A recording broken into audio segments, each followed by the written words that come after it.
हम मंजू शर्मा अपना YouTube channel पर सबके स्वागत करे छी। नमस्ते, प्रणाम, सब दीदी भाई के प्रणाम, सब यूट्यूब फैमिली के प्रणाम। हर हर महादेव, जय शिव शंकर, जय भोलेनाथ, जय भोलेनाथ। और हम दोनों देवरानी जेठानी जा रहा छी बहुत प्यारा से सोहर गीत गावा। अहाँ सब जरूर सुनब, कमेंट करके जरूर बताएब किनका सबके हमर सोहर गीत पसंद पड़े और प्यार आशीर्वाद जहिना दै छलै तहिना दैत रहब, आगा बढ़ाबैत रहब। अहाँ सब जरूर सुनब और शेयर करके कोई नहीं भूलब।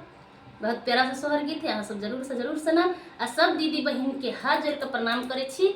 हमरा सबके गीत जरूर सुनब, जरूर शेयर करब आ जरूर से जरूर कमेंट बॉक्स में जरूर लिखब अहाँ सब गीत अहाँ सबके केहन लगे, पसंद या नहीं पसंद या, जरूर अहाँ सब हमरा सबके कमेंट बॉक्स में बताएब।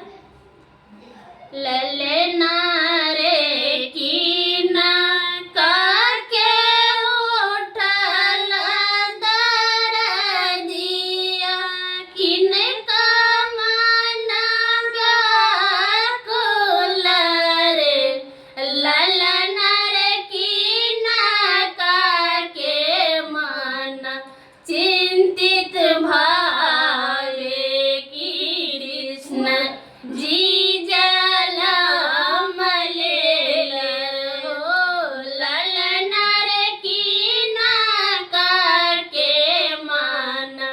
चिंतित भावे की कृष्ण जी जाला मलेल हो, ललन रे की न काके उठल दरदिया, किनका के मन व्याकुल हो, ललन रे की न काके मन चिंतित भावे कृष्ण जी जाला मलेला हो, ललन रे की न काके मन चिंतित भावे की कृष्ण जी जाला मलेला हो,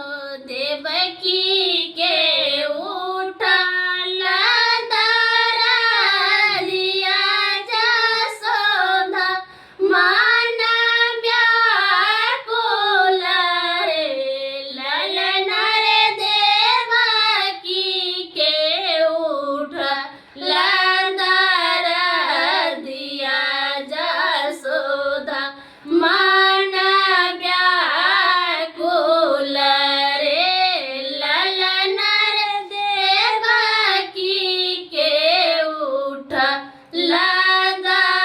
दरदिया, जसोदा मन व्याकुल रे, ललन रे वसुदेव के मन चिंतित भावे की कृष्ण जी जाला मलेला रे, ललन रे वसुदेव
विदा।